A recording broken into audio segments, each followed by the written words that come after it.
All right, ladies and gentlemen, hello, and welcome to episode 140, I think, of Conservatish. My name is Peter Feliciano, and you can find me on Instagram at Peter_Feliciano. You can find me on TikTok, unfortunately, at Peter_Feliciano. You can find me on Facebook, on Twitter, although I barely use that. I'm more of a millennial, a young, virile. Anyway, and make sure you subscribe. Make sure you rate and review and comment, and don't get in fights. But if you want to get in fights, fine. Yeah, thank you so much for joining us, ladies and gentlemen. Our guest today is Alex Conley. Hello, yay! Thank you so much How's for it coming going? on the show. No Did you want problem, to no promote problem. anything of yours? No, I just have a blog that I run called thegearset.com, and it's automotive reviews, technology reviews, stuff like that. And then I have my main website, just a portfolio website of all the automotive journalism, automotive photography that I've done over the years, and that's acmdetroit.com. And I'm based in Detroit, so that kind of all works together with the automotive segment and everything like that. So those are my two kind of main things, and other than that, I'm just a normal guy. Fantastic. The worst part about you so far is that you come on Peter Feliciano's show. But other than that, don't judge Is yourself. that gonna Uh, get me canceled? Is that gonna get me? no, Okay. no, let's be real. You're black. They're not going to cancel you. Um, so, I'm gonna use that uh, to my advantage, actually. I mean, I think that's part of the. Well, fuck it. Let's just get right into it. I mean, I think that's so. Obviously, everybody knows we've been facing some strange stuff recently with the Ahmaud Arbery case and the George Floyd case, and Mhm. the reactions to those, and the looting and the riots and the this and the that. Um, Obviously, first things first, I just want to make sure everybody breathes and remembers that right here, right now, you're okay. Right here, right now, you're listening to Peter Feliciano. I mean, it's not a smart thing to do, but it probably is a sign that you have things, you're doing okay. That life, you have data right now. You don't even have to worry about data minutes or rollover right now. You don't have to worry about where your food's coming from. You don't have to. They still have oat milk in the store right around from you right now in the store. So you're probably just fine. I'm just putting that out there. I don't. It's easy for us to panic and shit. Um, and then I think you and I came across each other because of the Phyllis Schlafly's daughter episode, I believe, right? I don't know. I don't remember that episode. Perhaps I remember I made a comment because someone shared your video somewhere, and then it ended up being a little bit of a discussion. And other than that, I don't really know how we started talking. I know that I picked up some of your music. You put a track out, and I really liked the track. And I was like, I'm kind of at home. I edit a lot from home, and I'm like, let me just do something creative with it. I'm still working on it, by the way, but just let me Okay. use that track. And so that's kind of the gist. So basically, we met. It could have been Reddit. It could have been Facebook. We met through the internet. That's just how it went. So, you know. Um, I completely forgot about that until you just said it. What do you want to tell people what you're doing with my track, whatever it is? I can't even remember what it Yeah, is. I just thought it was a really cool track. I don't think you've done a video for it. And so when I first got into video editing, a lot of the stuff that I did was set to music. So I did like the first person that taught me how to edit anything was a music video producer. He's actually in New York and stuff now. And so I just learned to edit video to music. And so when music kind of hits my ear and I like it, I think visually of how would I Yep. represent that. So what I was doing and kind of how it looks now is I'm using kind of like found footage, archival footage to kind of go along with the feel of the song and stuff like that, and just kind of how it made me feel. It's very artsy fartsy and all this other stuff. So hope you enjoy it. Use it how you wish. But I just kind of was inspired by the music, and we're sitting here, in the middle of a lockdown. So why not? Yeah. So. You know. Have you been able to do any photography recently? You know what? I I had feel like my I've affected it. first photo shoot of 2020 was yesterday. I did some maternity shoots for a friend of a friend, so that was the first time I've actually been out in the world with a camera, social distance, and all that, and just did that. I actually did it for free. I didn't charge them anything just because I wanted to be out in the world. So that worked out fine. And since I am in Detroit, I may go down to downtown tonight to see what I can capture photo and video wise of what's going to happen down there. I have no idea. I'm going to keep some distance. I have a drone, so I may just put that in there and observe from a distance. But yeah, we man. shall see. So that's my journalist side of me that's just interested. I just want to see it, and I also want to see it for myself. I don't want anybody else's narrative. I don't want anyone else to tell me what I should be seeing, what I shouldn't be seeing. I want to go and see it for myself. And that's the type of journalism that I really appreciate. And so when I watch the incidents that are happening, I watch it on live stream. I don't watch any of the news coverage. When I see people going live with it, I watch it totally live so I can see exactly what's happening as it's happening and form my opinions based on that. So if I capture some interesting images, you'll see them. So I was just trying not to get shot, man. Someone did get killed last time. Got killed by here, and it was completely random. Some people were sitting in a car and they got shot, and I don't know the motive. No one knows the motive yet. The person's still on the loose. The person that got shot. Yeah. So the person who was shot wasn't actually from Detroit. They really haven't released any more details than a person sitting in a car in Detroit near the riots got shot by a young black male, but they didn't release any more information. So I don't know if they had beef. I don't know if it was someone he knew. I don't know if it was just random. So you think about that type of stuff, but I've lived in Detroit or near Detroit most of my life. I've been shot at before. Hey, whatever. If it happens, it happens, so. Wait a second. Wait a second. You can't just say that. All right, hang on. This is see. I'm 45-ish% white, so maybe that's why I'm where the disconnect is. So you're saying you've been shot at before? Oh yeah, a couple of times. Like just so So you're based in New York. What borough of New York are you in? I'm trying to make some comparisons. Sorry, what was that? I'm in Hell's Kitchen right now, but in October I moved here from San Francisco.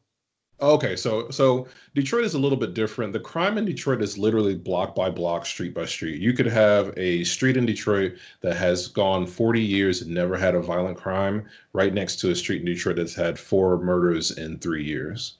So you kind of move in and out of bad neighborhoods and you really don't know. We don't have like a borough system where you're like, oh, I went to this side. As more gentrification has happened, basically white people love to borough things, and so they make, oh, this is this neighborhood. But for the most of my life, we just said, oh, that's the east side, south side, west side, north side. And so you can move in and out of those areas and not really know what you're getting into. And just over my lifetime, I've just had incidents where walking home from school, someone gets into a fight, gun comes out, and we're all scattering in different directions in a neighborhood that I've walked for 10 years of my life.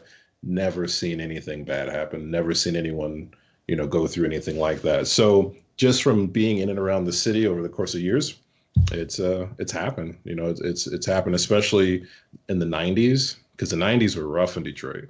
It's not anything like what it is today. The 90s were a whole different ballgame, and that's where I've probably seen the most drama. So yeah, I was well.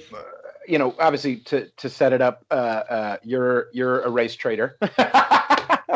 I'm sure. Well, I guess coming out the closet now. So let me undo a button and right. I really appreciate you doing that.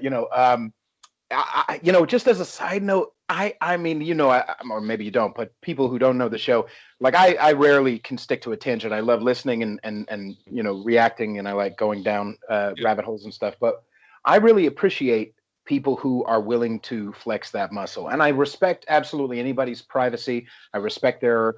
I've had a ton of anonymous people on the show, especially anonymous women who would like to express themselves and let me coax them into it, without putting themselves at risk of a myriad of other things. Or they have a public job, but they don't, whatever. But you ever seen Milk, the movie? I have not, no. It's a Sean Penn movie about Harvey Milk. And one of the things Harvey Milk said in his doc, it was a movie about the struggle of gay rights and the struggle of gay people in San Francisco. And Harvey Milk was the first elected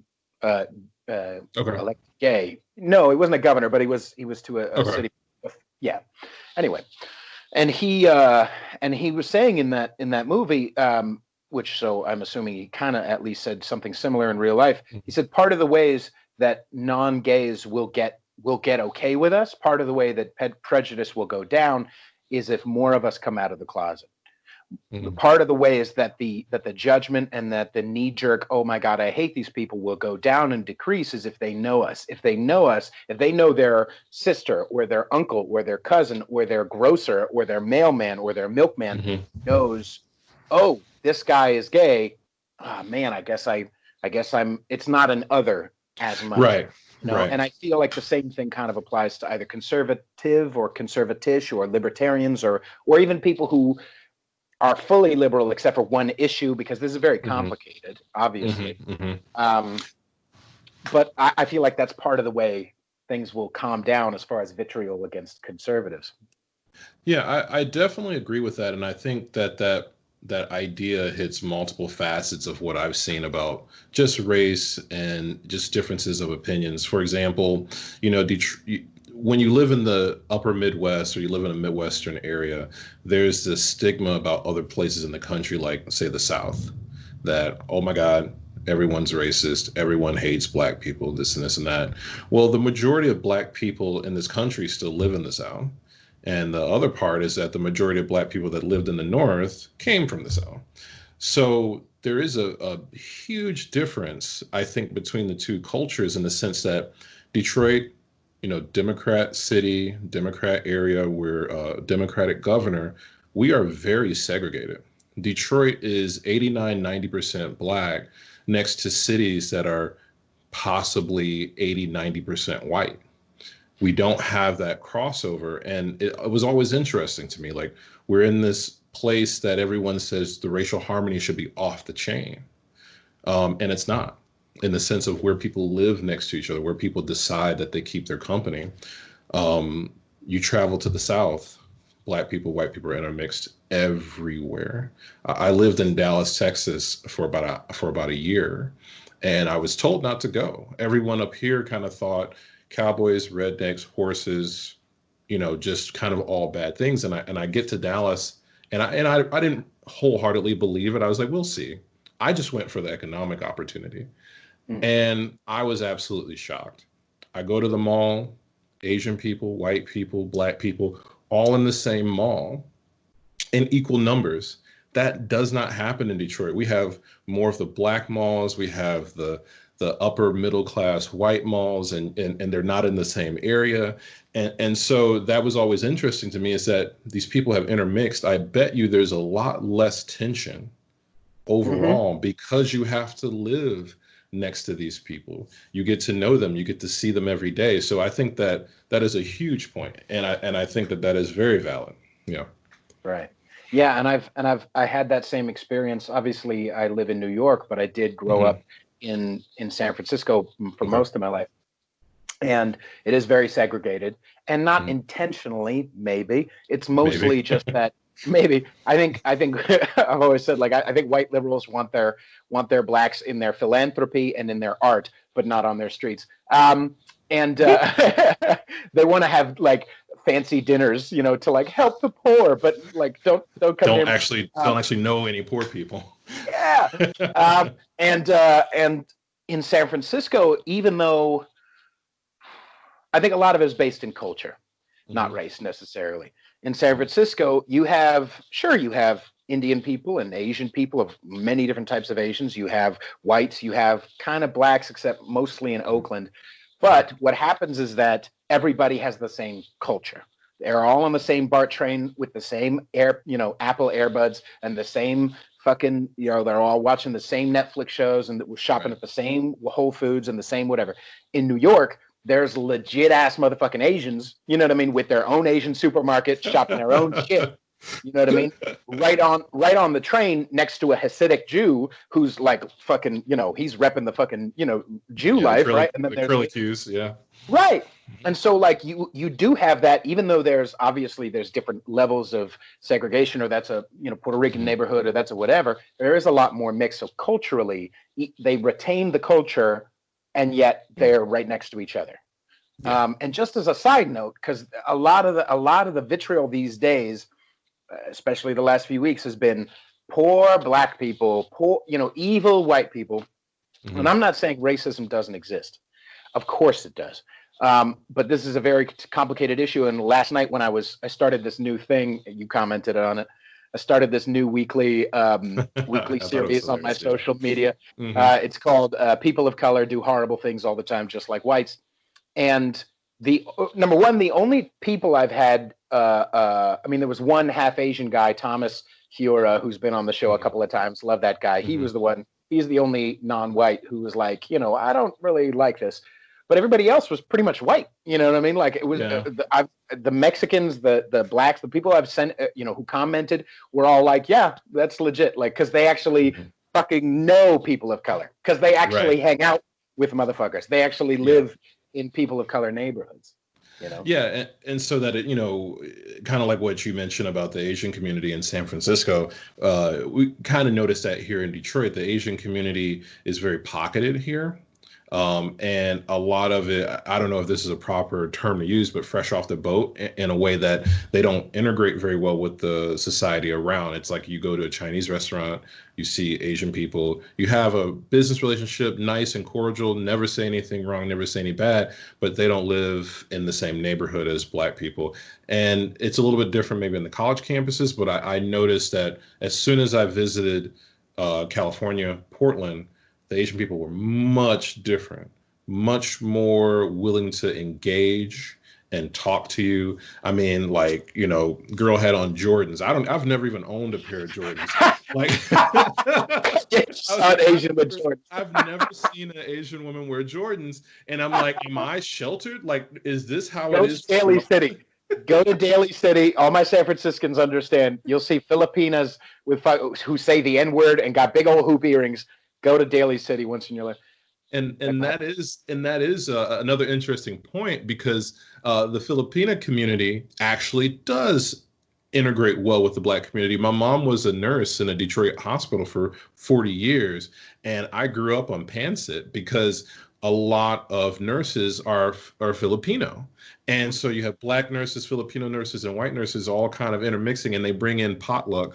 And I didn't know what the hell it was. I just knew it tasted good. And so it depends on kind of the culture. It depends on basically how you got here. If it's, a lot of Vietnamese people came because of the end of the Vietnam War. A lot of Filipinos came here because there's a great relationship between the Philippines and the United States. So there's so many factors that kind of fit that in. So I felt sheltered. I was like, I had no idea. And I just realized that that's just where I come from, the demographics of where I live. It's a lot more segregated than a lot of the rest of the country. So the cultures don't do that. And they probably should, but for whatever reason, we just don't have that here, Right. And one of the things that I came across in my research last night, because you ever just go to FBI statistics and just for fun? I've been on there for 3 days straight because I'm trying to throw out some facts for people.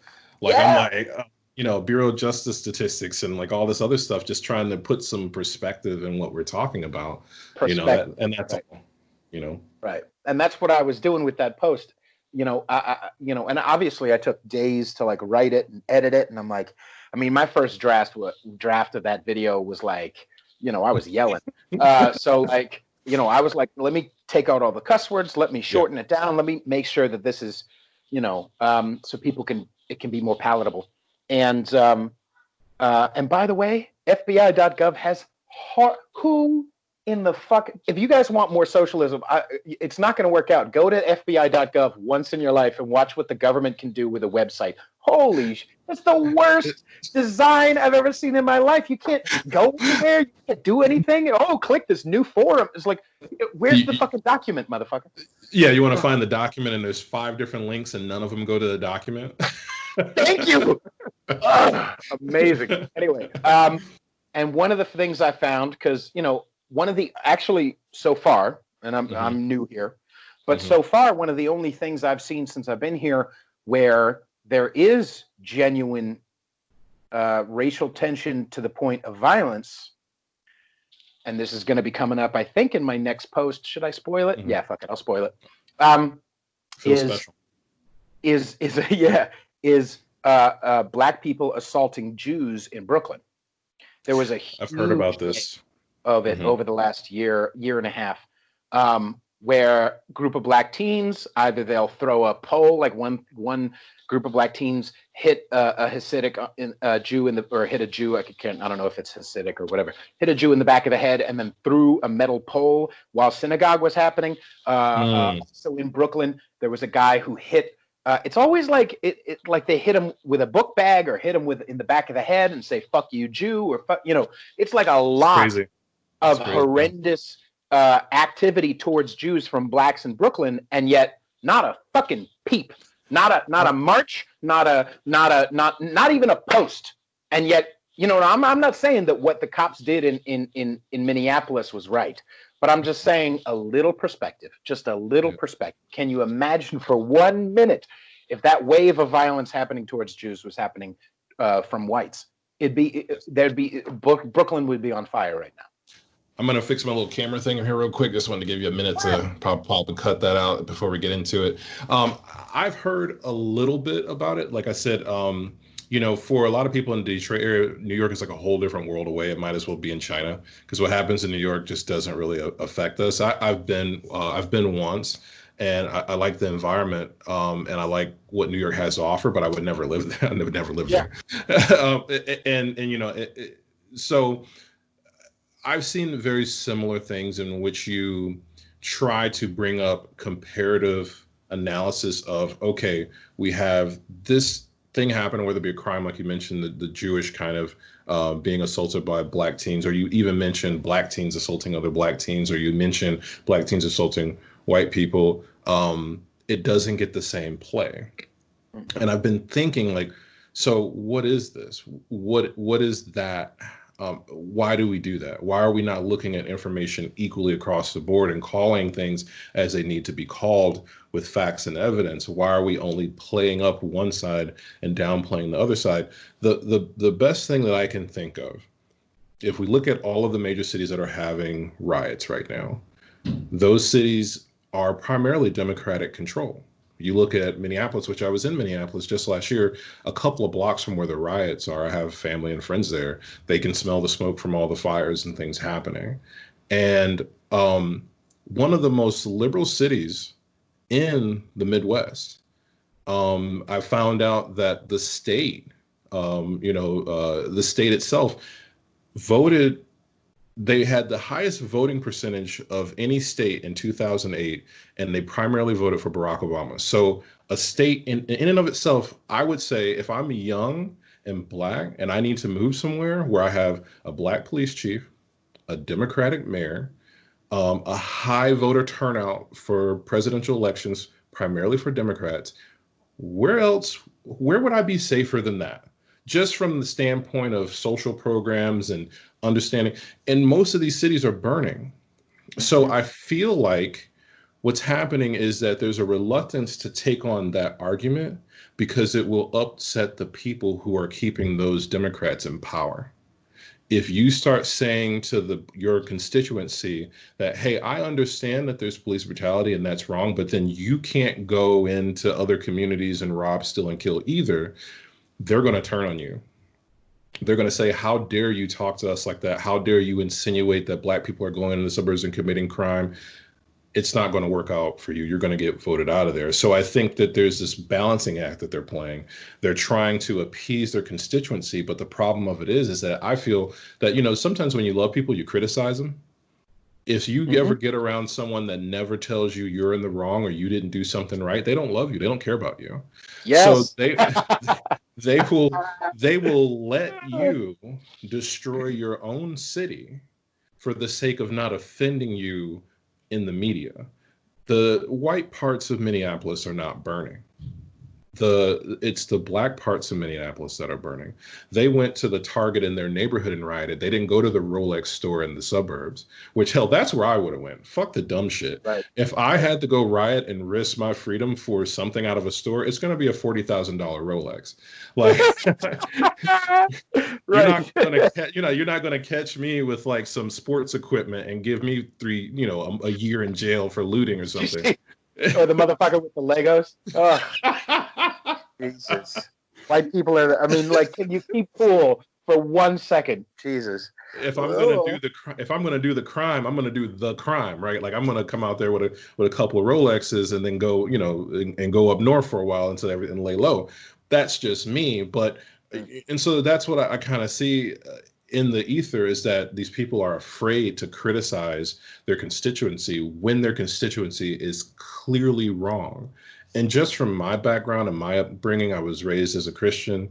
You always tell the truth. You tell the truth no matter if it's your tribe or not. You shoot it straight down the middle and you say when the whites are wrong, when the blacks are wrong, when the Hispanics are wrong. You say it as it is, and then there's no other bullshit. And we just live in a time where that's not acceptable. We used to say keeping it real. I love that era of black culture where we kept it real.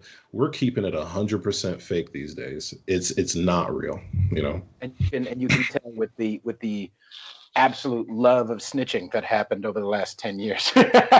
Remember when keeping it real was they used to say snitches get stitches, where stop telling on themselves, whatever. Now everybody's telling on everybody, and not on the cops. And I'm not even making a joke about 6ix9ine or whatever. I'm saying you should. That's funny. That's par for the course.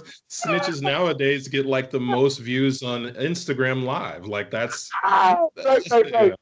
And also, I mean, it's the same. It's the same thing with like Vines and WorldStar. Everybody, when Vine started, everybody was like, "Oh, watch me." They literally would take, and don't get me wrong, I understand the impulse, but literally taking video of themselves cheating on their girlfriend. Like, what in the fuck are you doing? You know what I mean? Like, I love. Did you ever listen to Patrice O'Neal? Oh, Patrice, you know what? I think that if I could ever make it as a comedian, people would just call me like the younger Patrice O'Neal, because I'm like 6'4", black, about 300 something pounds. Like I probably, it's one of those things where if I could do a comedy routine, I would like look to him for inspiration and just kind of like channel a little bit of what he's saying, and then like just kind of build off of that. So I absolutely love Patrice O'Neal. I'm so sad he's gone. We need him right now. Yes, for sure. I would love to hear what he says, because he also said, I mean, obviously he would, especially on Opie and Anthony, he would go off about the trials of black people and how whites were this and whites were that. It was absolutely riveting stuff. But he also would call it like it is. He also said things like white guilt is destroying. You know what I mean? He said we all let context be destroyed. That's what he fucking said, and I love that man for that. Context is almost everything. You know what I mean? Like there's a phrase. No, never mind. I'm like, should I go into this? It's because it's not an official bit yet. I haven't done any fucking stand-up comedy really for once. Let me just say, I think that when we're being 100% honest as black people, there's certain things that we have to be honest with ourselves. And yes, there's a ton of things that we think white people do is goofy as shit. And and that's fine. Call it like I said, call it down the middle. If white people are doing some goofy ass shit, call them out on it. That's some goofy ass shit. Let it be known. And I think Patrice did that. He called out the black people and he called out the white people almost at the same damn time. Like his line where he said that we were almost ready to get at Obama, but you guys called him a nigga, and we had to go back and defend him. We had to go back and defend him. We can't. Yeah, in Elephant in the Room, we all forget, what was happening at that time, because it's easy for humans to do that. We just do that. But Patrice talked about, hey, y'all gave him a shot. Like he wasn't big on Obama just because he was black. At the beginning, sure, but he had discernment. He was mature enough to do that.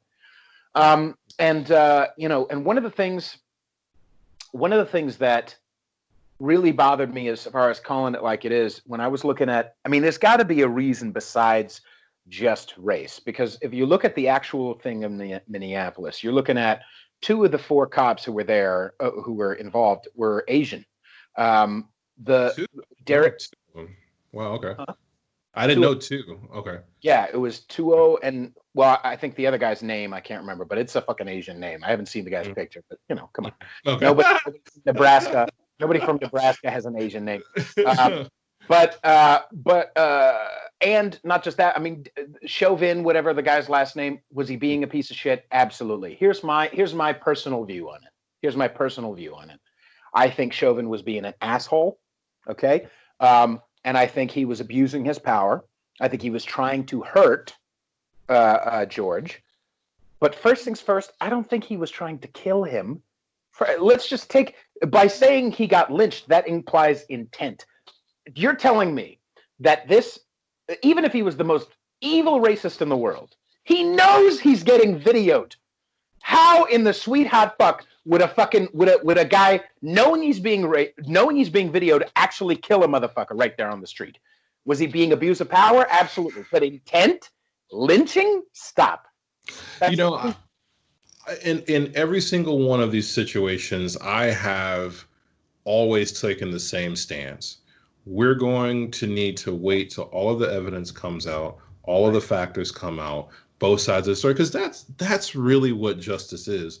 Justice isn't taking a 1 minute or 2 minute clip and deciding that determines the fate of 1 to 4 people instantaneously. Just because really, what are you calling for? If you're saying that the justice process isn't justice, well, what do you want to do? You just want to take them out in the street and shoot them right now, right? Like that's basically what you're saying you want to do. That's not justice. There's a process, and comparatively, if you were to be in the same situation, you wouldn't have a trial this quick. You wouldn't be going. That would sit. You may be a year out before you even get a trial. They're putting the pedal to the metal to get this done because they want it to be over with.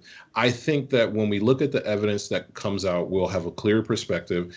I'm reserving all opinion about the actual thing until I know more about it. I heard there was an autopsy done and the reports were that route. I haven't really got around to figuring out what I think about that.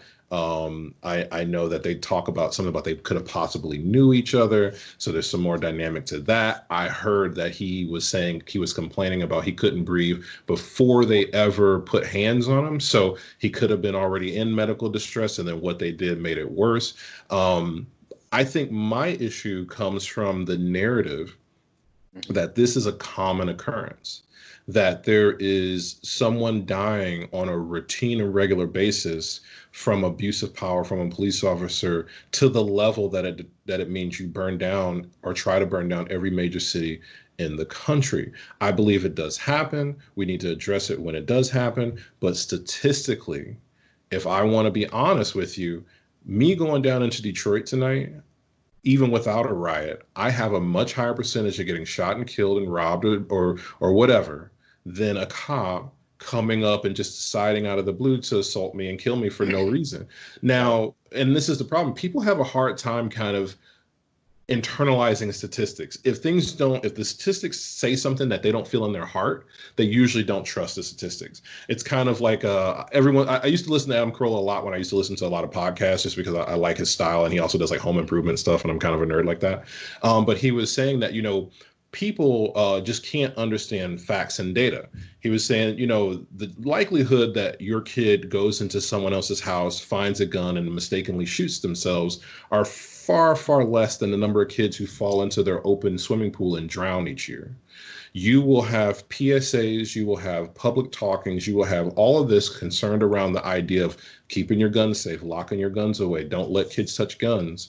You have almost nothing about don't let your kids swim in pools by themselves, don't leave back doors open, childproof the, put a defibrillator near the, because that happens way more than what we want to obsess and what we want to talk about. And I think that's just because like you said, we lose perspective, we lose nuance. And when you do that, the emotions take over, and that's what's important. And I just think that that's not how you run a country. That's not how you run a protest. That's not how you organize based off pure emotion. You can't do it that way because you won't have the support. The people sitting back like me looking at the situation, I'm like, I'm not for that, because you didn't really base this on anything in reality. You base it on how you feel. And if I don't feel that way, I can't support you. So. Right.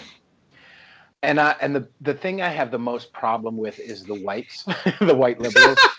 I don't like, out of all the shit that I talk about, about different races, white liberals bother me more than anybody.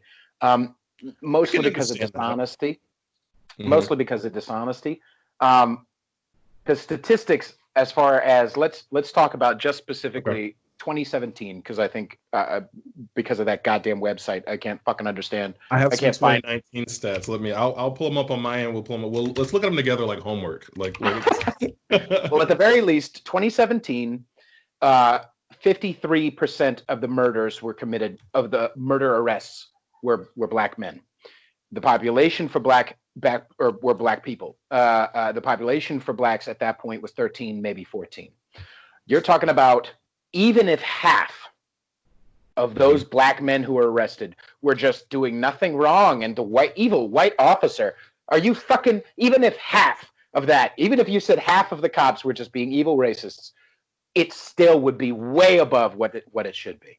You know what I'm saying? Like, holy I fuck. definitely agree, and I kind of tie that to what you said about liberals being annoying. It's because when you live in an African American city like Detroit or any major city like that, there's levels to this. There's levels to what people are experiencing. I had older parents. My grandparents were older, so they had a much older perspective as what was going on. Those people want the police presence. They don't want to fear going outside and getting in their car and getting robbed. They see the crime and who's committing the crime. There are a lot of people, the majority of people are trying not to be victims. You do have a vocal minority who are on Twitter, I kind of like the Sean Kings of the world and stuff like that. Oh, what a piece of shit. Oh, what a piece of shit. Anyway, continue. That white motherfucker. Ah!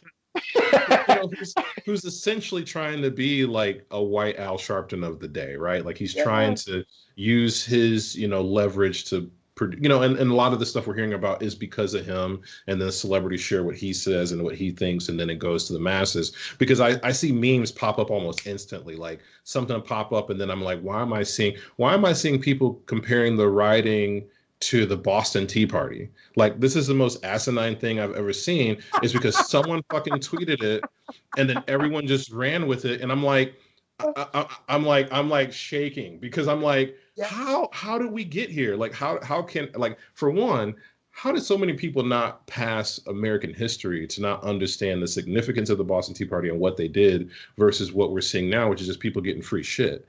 Like, that's the first thing. But that's how it happens. Someone goes out and they say that they speak for a large part of the community, and they don't. But people who don't live in the community don't know that. They think that Sean King or a few other select people are speaking for the majority of black people in the community, and they're not. They're speaking to a Twitter audience. They're speaking to a Facebook audience. And so what happens is that they get all bent out of shape. They go down in the city, because like a lot of these incidents, the people getting arrested are not the people that live in the city. There's videos out of black people stopping white Antifa type people from spray painting on buildings and doing things like that. And she's telling the truth. She said, you do not live here. You are going to get us blamed for the shit you're doing. And they kicked them the fuck out, because they thought they were saviors and they thought they were helping. But the community is like, we need a police presence. We need them to show up on time. When we call the cops, it's because something's really happening. We're not caring, we're not being caring about it. You know what I'm saying? Like, you white piece of shit. I love that. I love it, dude. So much fun to me. So that's what happened. So even here in Detroit, when I looked at a lot of the live footage, the people doing the most were the suburban white kids. The people doing the most were people that clearly didn't live in Detroit. Maybe, like, there were people coming from towns I've never even heard of, and I've lived here for a very long time. There are towns way out that I couldn't even point to them on a map of Michigan where the hell they are, coming down specifically to Detroit to create a problem. And I can't say for sure who they are, but who's been doing this for the past 3-4 years now, right? Who could possibly dress in all black with mask on their face? Because now it's like they blend in. But who has possibly been doing this whole time? And it's these activist networks that queue up. I actually follow Black Lives Matter. They send me emails because they think I'm like one of them. But just to see what the hell they're talking about, they're signing petitions to defund the entire police department across all of the United States. That's their goal. That's what they want you to sign up for. Wow. And I'm like, so let me get this straight. Detroit had 237 murders last year. A large majority of them are unsolved, and you want to defund the police department in a mostly black community. So, like, you want that? That's how you're gonna help black people? Like, it's like completely asinine. Like, it's completely. It just makes no sense. It Yeah. feels so. It feels so good. I've had a couple of private conversations with a Mhm. couple of white women and because I love white women. But anyway, I think it's that weird 40% or 45%. Just thought of Blazing Saddles. Right. um, but I've had a couple of conversations with these people who have like, I mean, they are confused. They want to help. But they don't know. They don't think that it's exactly true. I had a conversation with a white lady today, and she is a teacher, and she talked about one time she was in liberal Bay Area, and she had it was this intense training with other teachers, and then during the training, at the end of the training, in order to talk about racial injustices and social injustices, they had all this group of teachers. Okay, please stand up if you're a person of color. Now, please stand up if you were the first person in your family who went to college. Okay, now please stand up and all these people are standing up, right? And she's like sitting there essentially feeling like, well, yeah, but just because, I mean, I'm not, she's a white lady, right? But she's like, but the only reason why why I'm not the first person to go to college is because my dad at 21 years old was literally had me in tow with him. I was with him as a baby going to fucking college. Is that not a hardship enough for you, motherfucker? I've seen my dad. She told me, I've seen my dad arrested tons of times because of mental illness. Is that not enough of a fucking hardship for you? All of these, it's these well-meaning white people who are being led around by the nose by their emotions by black people. Honestly, black women, let's be fucking real. I love you, black women, but shit. Black women are like walking hearts, all emotion, and we need that sometimes. We need black women to be so beautiful and like loving and so nurturing, but sometimes we need fucking logic, dude. Sorry. Yeah. Thank you, Candace Owens. Sometimes, not that I agree with everything this motherfucker says, but Jesus. Yeah. But like, it's white people being led around by the nose because they don't know any better, because they don't know enough blacks. When I saw Will Sasso earlier today on Instagram, he said, just listen to black people, period. It's like, okay. And I commented, it's like, okay, what about the black voices who disagree with you? What about the black voices who disagree with Sean King? What about the black voices who think that they want justice for George, but they don't think it's racial? Shall we listen to them? And then at the very end, I was like, and by the way, I'm 45, 50% white, so you should only listen to 50% of what I have to say. Fuck you, dude. Right. Yeah, you touched on a couple of different things that and for one, I think just going back to Patrice O'Neal and what you said about the relationship between black men and black women. Patrice O'Neal also covered a lot of that correctly. So I was like, oh shit, this is the first motherfucker that's saying kind of what a lot of black men feel about their relationships with black women. That's another topic. But I think, yes, you're right. It comes from not knowing enough black people, but also only knowing black people within a certain context. I went from a community which had no black people. When I went to college, that's when I got all my black friends. That's where I understood anything about black culture.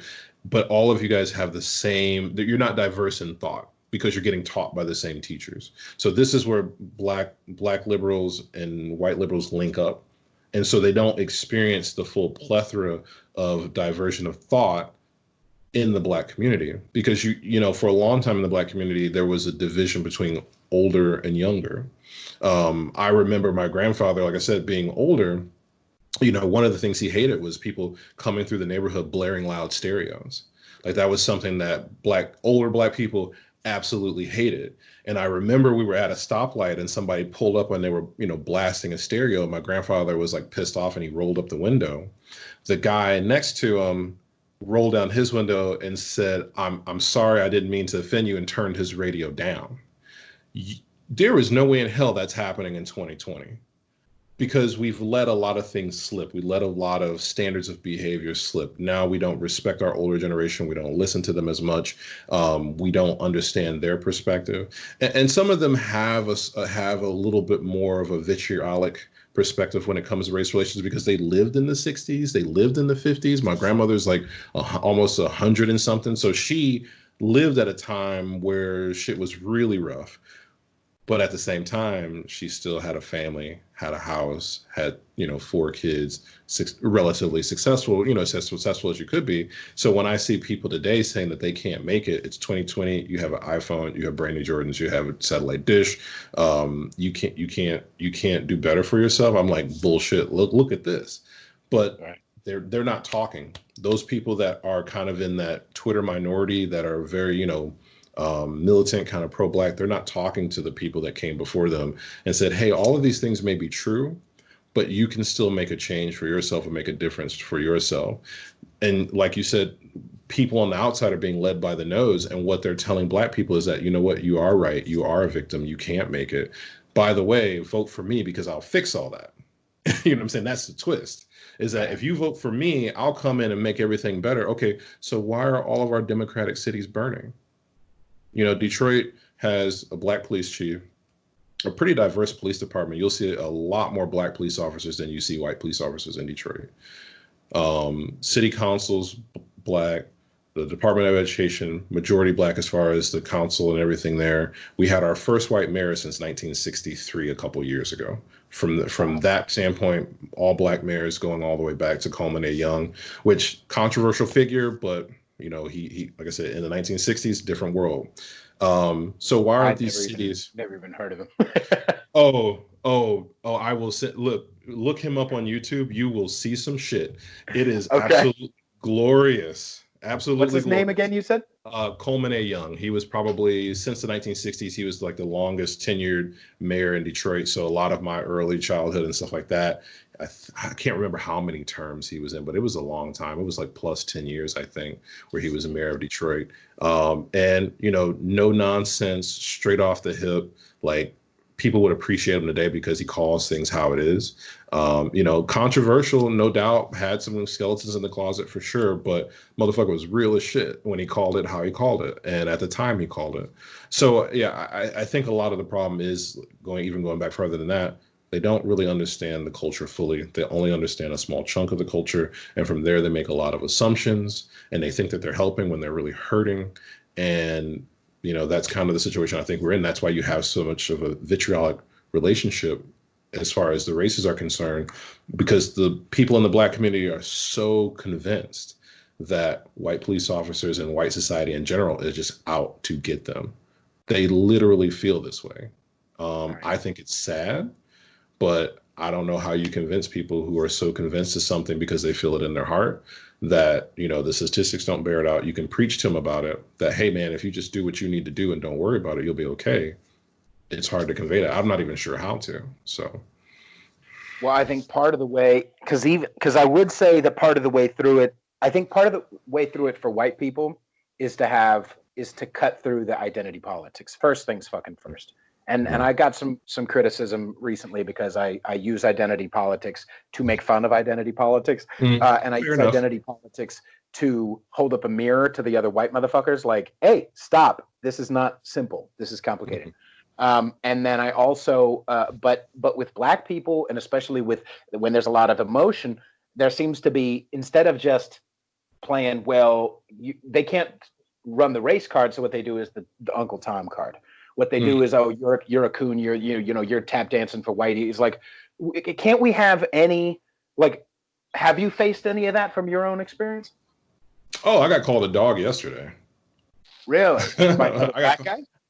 By a black woman, yeah. I got called a dog on Facebook yesterday because I told her that she had nothing to worry about, that she could live her life and be productive and successful and not have to worry about some racist on the hill. That heartless person you are. Right. And so that's the most concerning aspect of what you just said. Are you familiar with Thomas Sowell? I'm pretty sure you are. Oh, yes. Okay. So he said something. I'll interject that in a second. But I've never seen I've never seen it this way, in which when you are trying to speak positive into people's lives, when you're telling them, hey, you know what? I know that you feel that this is happening, but you know what? I've been all over this country. I've been black the whole time. And I set foot in these parts of the country. Like, I don't fly over anywhere. Everywhere I've been, I've pretty much driven there, talked to people, been local, hung out there. I've driven all across West Texas, all the way out to Arizona. I've driven from Michigan down into the heart of Alabama, down into Florida and back. I just drove out to Utah right before they had an earthquake and the COVID went off the chain. So I stepped foot in Nebraska. I stepped foot in Iowa. I stepped foot in rural Illinois. I stepped foot in northern Minnesota. I was in Minneapolis. I was in the UP of Michigan. When you do that and you see that most people don't give a shit about you, like, Right. most people do not care what you're doing, who you are, or where you came from. As long as you're not snatching the next meal out of their mouth, they're not going to fuck with you either. And I've been pulled over in just about every damn state because I'm a fast driver. I came from, a long line of like automotive enthusiasts. I drive fast. I've had sports cars. I've been pulled over. I've had more interactions with the police than anyone who doesn't have a criminal record can possibly get. I probably have been pulled over 40 something times in my life for a lot of the things that I deserve to be pulled over for. I never had a horrible or bad situation. I've had some really weird situations, but I've never had a bad situation. I never felt threatened. I never felt that someone was out to get me. I accepted if I did something wrong, I accepted it. If you're going to give me a ticket, okay, I'm not going to sit here and argue with you about that. I'm not going to get out the car and fight you about it. I'm just going to take my ticket and move on, even if I think you're wrong. And I think that if there was this war on black people, I'm a big black dude that carries a pistol everywhere I go. I've been pulled over many times with my firearm on me. I legally carry. My license is good. I would have had an issue by now. I'm sure I would have had at least one incident where I can point to and I can say, man, that guy just was after me. He was just trying to get me. And I really can't. I really can't. And I think it's a respect issue. I don't disrespect anybody. I treat everyone the same. I don't feel like I have a chip on my shoulder. I don't feel like anyone's out to get me. So when you have interaction with a person, how you mentally prepare yourself and how you kind of go into that determines how you come out of that. If I get pulled over and I think this fucking pig, like, he's fucking trying to get me, he's seen that I'm black and he's trying to harass me, how do you think I'm going to deal with that situation? Versus if I think, you know what, I was going 10 mile an hour over. He'd be a dick to give me a ticket for 10 mile an hour over, but hey, this is what I was doing. I'm going to accept it either way. I'll see you in court. You know what I'm saying? I'll fight it in court. Exactly. And dick doesn't equal racist. Because Right. I know motherfuckers who I mean, part of the reason why the Asians in Detroit, just to give you, I don't know if you know this, but oh no, you know it because of Patrice. But part of the reason why the Asians want to sequester themselves is because they are racist as fuck. Okay, Asian women, the reason why they wear the visors and the reason why is because the darker your skin, the lower your class. Yes. Okay. The reason what they literally have from Patrice's story, they have the term for black people is black ghost. Okay. They think black people are bad luck. Okay. That would actually be a great movie, like The Black Ghost. I'd produce that. Like, unless it was written by Ta-Nehisi Coates or whatever that right. is. Jesus. Anyway, and I think that's another part of it too, is that what does it matter to me if you don't like me because of the shoes I'm wearing, the color of my skin, or the height that I am, or because I'm from one region and you're from another region? Your ability to affect me is directly related into my ability to let you affect me, my willingness to let you affect me. Getting all bent out of shape because you think someone might be racist does you no good. Just live your life the best of your ability. No one's, as long as no one's bothering you, coming towards you directly, coming to your job, like they used to say, I don't come to your job and slap the dick out of your mouth. So, you know what I'm saying? Like, as long as no one's doing that, then I don't see where we have this ability to be so offended by anything and everything that we can even look sideways at and say, man, was that racist? Don't even fucking worry about it. Live your life, and move on. And when it does come up, let's fucking all talk about it. Exactly. But the moment you just come from a place of only talking about. I mean, that's the thing, is there's been no posts, much less t-shirts or any of that shit for fucking. Nobody's written on their car. No one gave a fuck about the 5-year-old daughter who was beheaded by her Mexican mother. No one gave a fuck Heard about that. Yeah. about the black father, or I'm sorry, the black security guard who was shot in the back of the head because because the guy who shot thought he was disrespecting his mom. Did you see that one? Right. Yeah. Yeah. Yeah. They went back. He left and came back and shot him. Yeah. Shot him in Yeah. the back of the fucking head. Yeah. No one gave two hot shits. Okay, and you want to talk about what happens more, and that's, oh, it's institutionalized. Shut the fuck up. Here's a fucking possibility, white liberals, and mostly I'm talking to white liberals because I know, like, I mean, I don't know, because they just bother me more. They just fucking bother me more. But anyway, here's the reality: is it possible that like I said, do I think that they were being cocksuckers in Minneapolis? Absolutely. Do I think they were abusing power? Sure. Should they have had a knee on his neck if he had stopped resisting, which he was for a while? Okay, yeah, they should have stopped. They should have stopped that.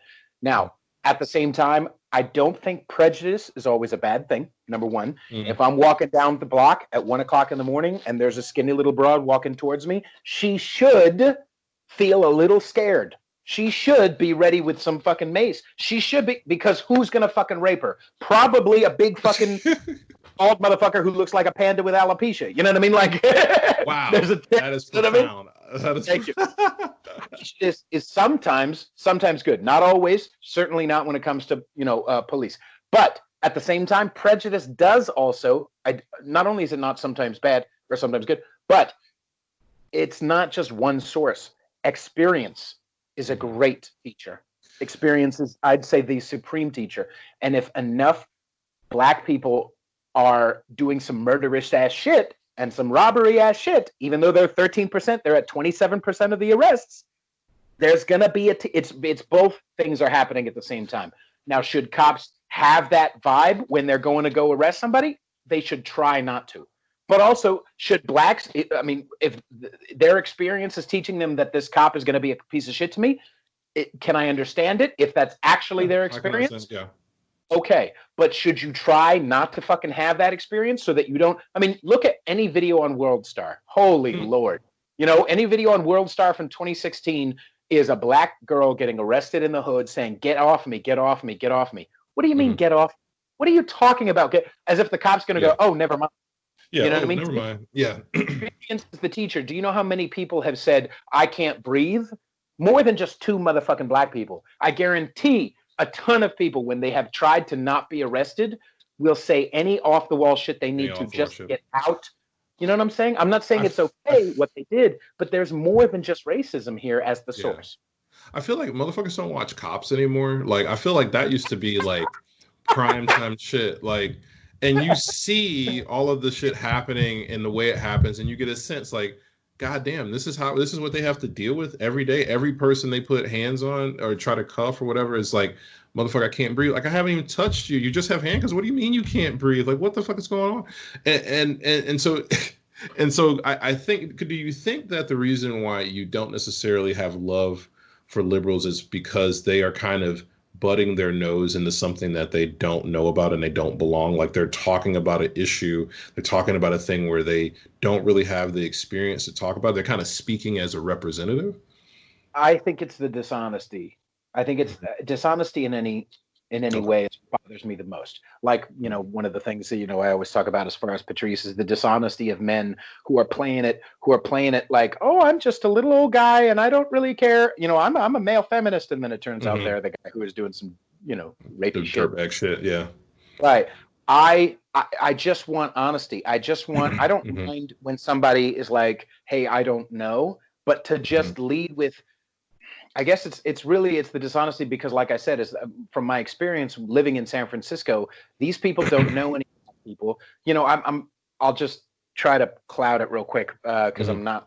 There's a spiritual program that I'm a part of, and in that spiritual program in San Francisco, there's a bunch of these white people who are from Noe Valley and other nice areas in San It's okay. Francisco who are like, why aren't there enough? We need to have a discussion about why there's not enough black people here. Why is it most of this room of spiritual gathering? Why is this mostly white? And I'm like, motherfucker, there are spiritual gatherings going on right now in the Tenderloin. You've never been.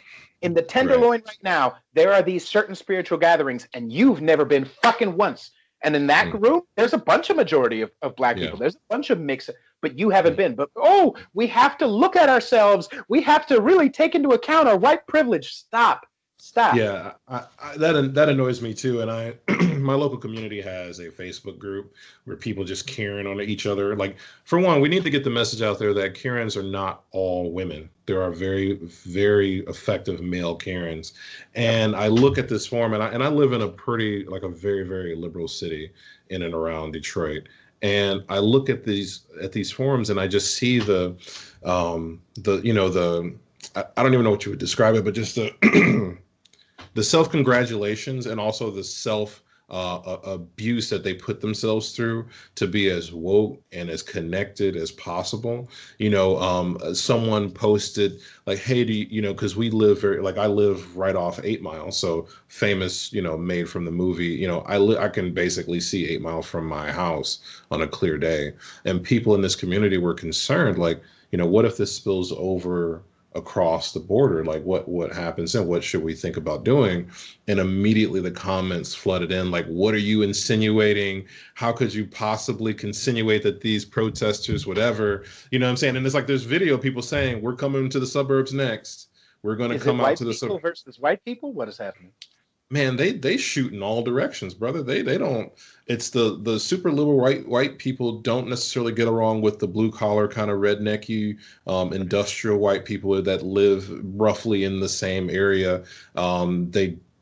They think they get along with all black people, but they don't know enough black people to even say that. Like, we don't drink craft beer, we don't set bonfires, we don't do none of that shit. So it's like they And think that's they kind of have. okay. That's it's fine, It's but it's okay just for like different cultures to have different to cultures. do different It's all things, right. but you don't have the full gambit of experience that you would if you lived on the other side of 8 Mile and lived in that neighborhood where you want your police time response times to be pretty fucking speedy. You want that when you call that 911 number that you actually get someone on the phone that's sending help, because you don't have that experience out in the suburbs to the same degree. Police out here, man, you call, like, I've called the police here, and like it seemed like all of them came, like the whole fucking department came. Like, I'm like, shit, and that made me feel better because I'm like, if some shit goes down and I need to call the cops, they're right there. I Here's a story for you. I used to live in Detroit, and something happened late at night, gunshots, whatever. I called the cops, reported it, said, "Hey, I think something's going down." It calmed down. I forgot about it, went to bed, woke up the next morning.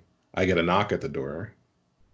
I don't expect anyone at my house at 8 o'clock in the morning or something like that on a Saturday. I open the door. It's the cops who should have been there last night.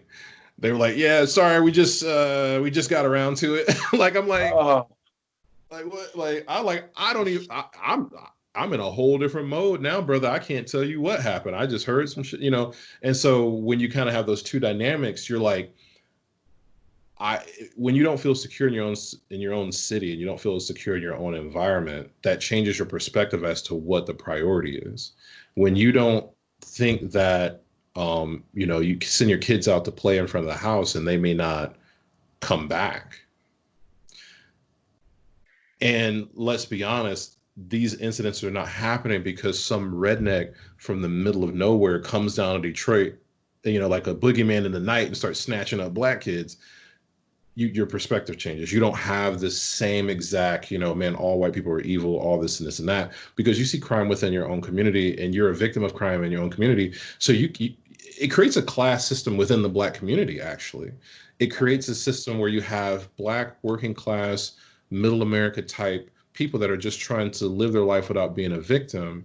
And then you have kind of the younger, rambunctious, into everything, up to no good, drug selling, whatever, kids that are terrorizing them. And it's like, I lived in a neighborhood with all old black women. You know, that's the cooking was great, but you couldn't play football in front of anybody's house because they didn't want you to step on their lawn. So, like, you know what I'm saying? So it's Right. like those, you know, those people are the ones that left Detroit. It got too dangerous. It got too bad. They're not leaving it because, like I said, because some squidbilly from fucking up north came down and was running through the neighborhood. They're leaving because the younger black generation has a just has an attitude and a disposition that does not vibe well with the older generation. The crime gets out of control, and you just have this dynamic where you're like, I can take my taxes, go to the suburbs, not worry about this. You guys can have it. And they all left after 2009, 2010. You know, on top of the, you know, the economic crisis, the crime, the bullshit just got too much. They all bounced. The whole neighborhood went to renters, and there was a murder there last summer. Oh, did you did some? Oh, sorry, no go. There was a murder there last summer. You know what I'm saying? Like I go back into my old neighborhood very often, at least once or twice a week, because I still have friends there. And like the next day after I came over, someone got murdered like right down the street, like a half a block away. You know, so that's what they were fleeing from. That's what they wanted to get away from. And of course, it was young black man killing another young black man. That's what you see. So you know, so when liberals pop up out the woodwork and they say, man, black people just feel so oppressed by the police, it's like, no, we feel oppressed by our own fucking people murdering and killing around us. You know what I'm Right. saying? That's what we feel oppressed about, you know. So because who do you call? You know, you call the police. And, you know, for most of my time in the city, the complaint was the police were not effective. They didn't get there fast enough. They didn't do shit. The people go into the prison system, they come right back out 10 times worse than what they did. It's like a fucking criminal country club. You know, they go in there and figure out how to do more bad shit and come back out and do the same thing. So that was the concern of that older generation, not so much the concern of being. Oh, your audio cut out. You got me? Yeah, I got you now. Okay. Yeah, so you know, so the dynamic has changed, and I think that this younger generation just doesn't understand what has happened in the past. That your city doesn't have to be a ghetto. Your city doesn't have, because you know, older generations, they said, you know, we were poor, but we didn't have this. Like we didn't get worried about getting shot. We may have worried about what to eat the next day, but we didn't worry about getting shot or getting robbed on our own front doorstep. We think that that is normal. That's not normal. That's not where black people came from. This is why you can't tie slavery all the way to what's happening right now, because black people did phenomenally to come from slavery in the first 20, 30 years. Black people did phenomenally well. They were kicking ass and taking names. They were increasing their literacy rate. They were increasing their income. They were increasing their education. They were doing all these things at such a high rate. 1965 happens. It kind of goes whoop. You know, so I start to look at that and I'm like, okay, so we're looking at policy. What policies change? How did we treat black people different after 1960? After, you know, that the civil rights era? What did we do differently in the black community? And it's all been the welfare state. It's all been the welfare system. It's all contributed to this different mentality that leads to people thinking that they're victims when they're just as free as the next person. They just don't even know it. And that's sad. I said a Right. lot. I said a lot. No, I appreciate it. You know, Yeah, we gotta wrap up. But no problem. you know, this has been a really helpful discussion, and you know, I appreciate having thoughtful motherfuckers on, and you know, I appreciate you, you know, taking the time out of your Sunday to do this with me. Um, and yeah, I mean, yeah, I just appreciate it. When again, share your websites and stuff so people can find you. Yeah, so my main website, my portfolio for a lot of my photography and video work is acmdetroit.com. I also do a blog called thegearset.com. We do car reviews and stuff like that. We're black owned, so I'm going to put that that label in there. Hey man, See that white people, you have community. to go read all this stuff, otherwise you're racist. So you know, and you know, me and my brother do it, and we're both just very just into, you know, cars, things like that. And he's kind of like someone I actually look up to. He's a helicopter pilot in the Army, you know what I'm saying? So like high level shit, you know what I'm saying? I'm like, I look at him and I look at that situation, and he grew up 3 blocks away from me.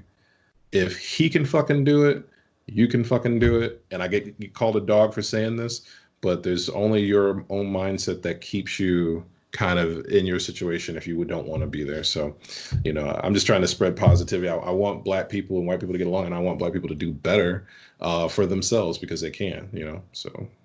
What a horrible racist you are. Anyway. Thank you everybody for coming onto the show. Make sure you subscribe and make sure you like and leave a review. Share this with your white friends and your Black friends. No Asians though. No, just kidding.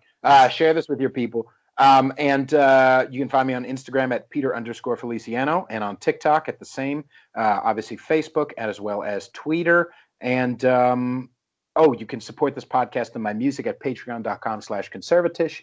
I appreciate you all. Oh, and if you have any angry emails, send them to conservatishpodcast@gmail.com.